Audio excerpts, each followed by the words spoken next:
Остаточный кашель у ребенка и длительное выделение из носа, сопли.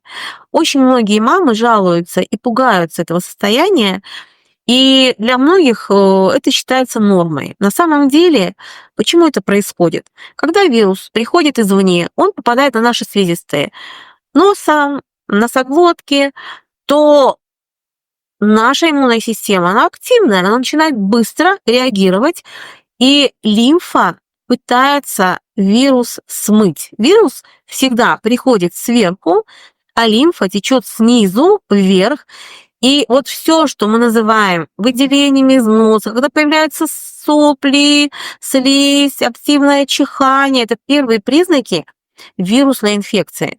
Мы это воспринимаем как караул и ужас, на самом деле это благо, да, потому что в этот момент наше тело пытается этот вирус смыть наружу. И самое главное, когда мы начинаем активно себе помогать в этот момент, то водой, да, большим количеством воды, из расчета 50, 60, 70 миллилитров на килограмм, то мы помогаем этому процессу, да, мы его смываем, вирус. Но если изначально у ребенка серьезные проблемы дисбиозного характера, то навстречу вирусу вместе с лимфой поднимается его условно-патогенная флора, стафилококки, стрептококки, и это идет навстречу вирусу.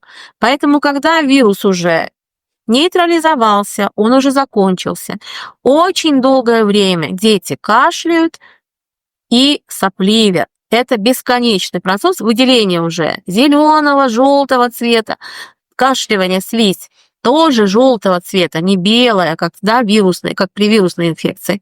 Это говорит о том, что разбирайся с кишечником, формируй микрофлору, формируй идеальный барьер в животе, убирай патогенов до 1% и формируй микрофлору, которая должна составлять 99% в кишечнике.